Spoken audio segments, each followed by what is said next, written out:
Now what we will do is that let us take it one step forward. Okay, so we will still not come to accruals and provisions. Okay, because that is like that's a little bit intermediate in terms of accounting concepts. So we will not reach there. What we will do is these 15 transactions, let us try to present them in the profit and loss and balance sheet. Okay. Like I said, our objective is that we need to reach here in terms of how all these transactions are going to be presented in the P&L balance sheet, so that we are able to, because finally we are going to read these statements and we should make sense out of that, etc. So let us see how to build this. Okay, so let me try to do that. Okay, what I've done is I have created a ready template below, so that in case I make any mistake I can refer to them. But then let us build this together so that we also understand how they get represented one by one. Okay, fairly simple. I mean, it's very straightforward if you have understood the initial impacts properly. Okay, I'm just presenting it in a different template. Okay, okay, fine. Okay, so we have got bringing in capital, right? So our liability is increasing and bank balance is also increasing. So what we are doing is I've created the heads here so that it's easy for us. Okay, so I need to increase my equity capital here. Okay, so I kind of go here and put this 20 million. Okay, I also need to increase my bank balance, correct? So I select the same number and put it here. Okay, so if you see, my equity capital has increased, our bank balance has increased, and because they are liabilities and assets, we know that all liabilities assets are always presented in the balance sheet, all income expenses on the P&L statement. Okay, which is why I'm not touching the P&L at all. Okay, this entire transaction has happened at a balance sheet level. Okay, and this is a running total basically of the balance sheet that we are capturing. Okay, so transaction one is over. I go to the next one. I am borrowing money from the bank. Okay, so bank loan is increasing and our bank balance is also increasing. Okay, so we go here, we select bank loan. So this is the one here. Okay, so this is okay. So this is going to have multiple entries. I'll keep adding. So in this, I'm going to add my 5 million, correct? So my bank balance has now become 25 million, which is because of equity capital 20 million, bank loan 5 million. Okay, we go to the third one. I'm going to buy one factory. So my factory is supposed to increase, but my bank balance will reduce now, correct? Okay, so I go here to factory, and in factory I select 8 million. So my factory has gone up by 8 million. Now here we need to subtract, isn't it? My bank balance is reducing. So I again go back to the same entry, pick up that 8 million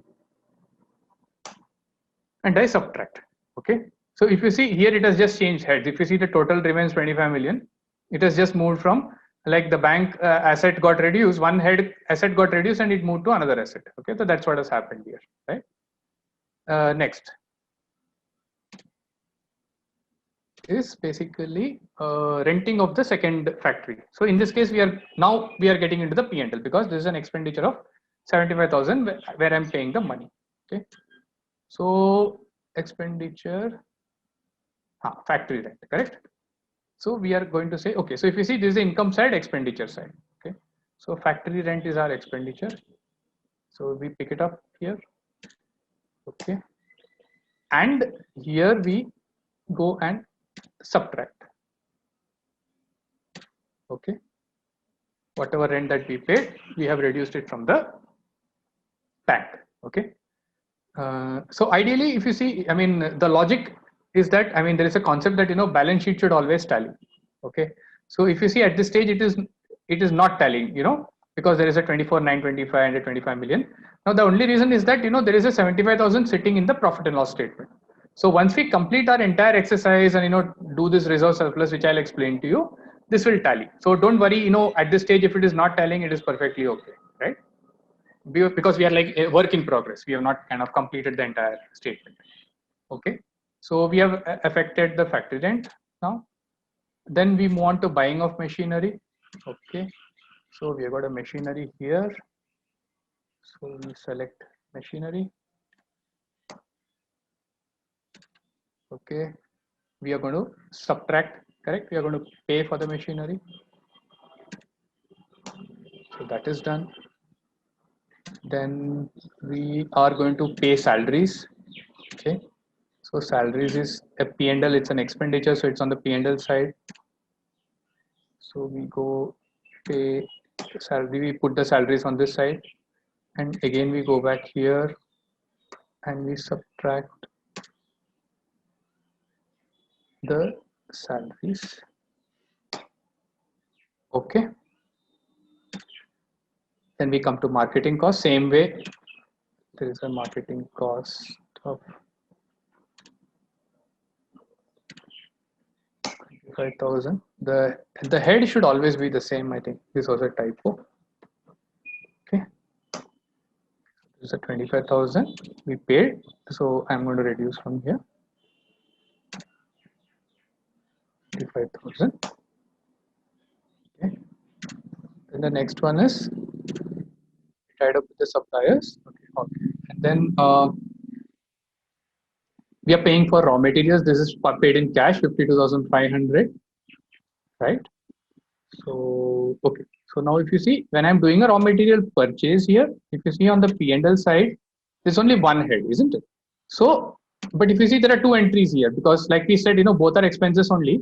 So here in the P&L, we don't need to present twice, or rather, we will add it up. Okay. So I'm going to purchase. So my first entry is this, and this as well. Okay. So the total purchases is worth 87. This is the total expenditure that we did. Now on the bank side, I will go and so we paid in cash at this stage. We paid, this one was in cash, correct? For 52,500 we will subtract. Okay. And in creditors, I will put the remaining, which is 35,000. Correct. So if you see on the balance sheet side, there are two effects. One, I have reduced the bank by 57, I think, yeah, sorry, by 52,500. Okay. And we are recording it as a creditor. Like we spoke, creditor is a liability. So we are recording that, 35,000 is due to be paid later, which is why we have captured it out here. Right. Okay, great. Then we come back. So these two are done. So same way we have got the sell to distributor. So this first part is in cash. Okay. So if you see, okay, so like we did here also, if you see, all of these three are sales numbers for us, right? So I can simply do a sum on this side, isn't it? I can simply say a sum of all of these three numbers because they're all sales for us. There is an income increase for all of them, right? So this is a total sale that we have done. So we have sold worth 600,000 Mauritian rupees. Okay, and on this side, if you see, we got money. So now I'm going to add, so after a long time, after so much expenditure, we're going to add some money into the bank, right? So we are going to add the first one, okay, and we are going to add the third one because in both of them the bank balance is increasing, right? Okay, great. And then we are going to create a debtors as an asset for the second one, for the 300,000, right? So if you see on the asset side, we increased the bank for two of the sales, and for one of them debtors we created an asset. So but everything is on the asset side only, correct, vis-a-vis the sales of finished goods. Okay, fine. Then we move on. Yeah, so there is a small commission expenditure. So we have got, yeah, sales commission here. So we put the sales commission of 1,200 and we subtract it from the bank of 1,200. Okay.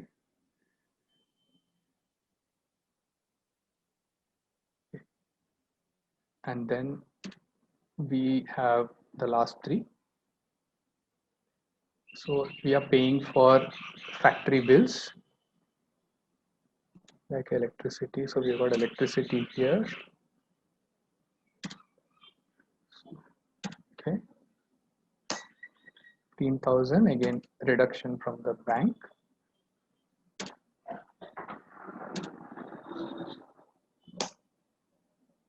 Okay. Okay. And then we are going to pay off the suppliers, right? So 35,000, we are going to pay off the suppliers now, right? So what we do is we come to the creditors. I'm going to subtract this payment because we are paying them off. So it became 0, right? And here we will subtract from the bank as well, because I have paid the money, right? So bank balance has reduced. Okay. Then we have got 300,000 we are receiving. So we are going to now reduce the debtors because we have got the money. Okay. And we are going to add it into the bank.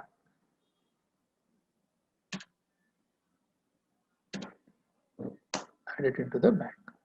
Okay. So just to do a quick check, yeah, like I said, these two are not tallying. So just to do a quick check, this minus this is 296,300, right? So if you see this 296, when we assuming this is part of, finally it will go to the balance sheet, I'll show you how. But if we add it to this 25 million, it will be 25,296,300. So to that extent, the effect that we have given in the P&L balance sheet is fine for us. Okay. Just one thing I want to highlight to you about P&L balance sheet is that you would notice that this P&L statement is always for a period. Okay. So what we have done is that, one second. This statement, if you see, I have done it. So basically all of these transactions have happened, between, my assumption is that all this entire thing has happened between 1st Jan and 31st March 2020. Okay, so all of these entries are happening between that period. Okay, so if you see, this is a period, whereas a balance sheet is always an as on 31st March. Okay, I'll try to explain this. If you have questions, we can take them. What it means is that a profit and loss is always for a time period. So what it means that, let's say I'm I'm getting money through sales, okay, or I'm paying some salaries or marketing cost or raw materials, etc. This is going to happen on an ongoing basis. It's like a cycle, isn't it? So what we're trying to record here is that during this period of 1st Jan to 31st March, how much of sales we did, how much of income we got, how much of expenditures we made, etc. Okay, so even if you see, so this period can be anything. So typically when you see an annual report, that's for a financial year, right? So there it will say, for example, I think in Mauritius, for example, it may be, I think 1st Jan to 31st December, okay, or let's say 1st July to 30th June, etc. Okay, in India, it is 1st April to 31st March, for example. So typically for the financial year or for the quarter or half year, for that, in that period, what all incomes and expenses we recorded, okay, or we earned or we paid is what is shown in the P&L, okay.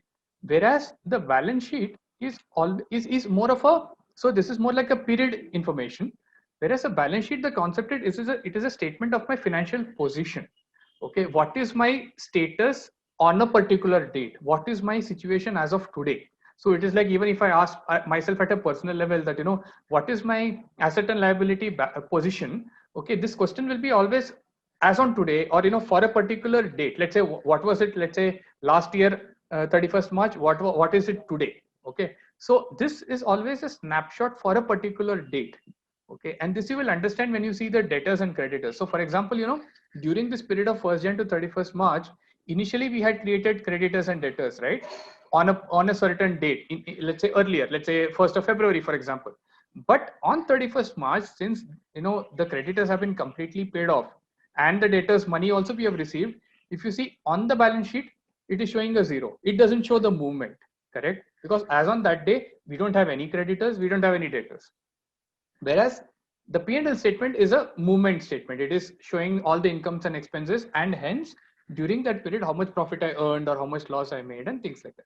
So they are different perspectives, and especially because they are showing different things. So income and expense is an ongoing thing, hence I'm showing for a period. And asset and liabilities is as on a particular date, hence it's a snapshot. It's as on a particular date. Okay, this is important for you to understand, and especially when you start looking at your own business, or you start looking at transactions, and or even start looking at some P&L statement, balance sheet, you will understand this better. Okay, but it's important that you need to be aware of this concept, right?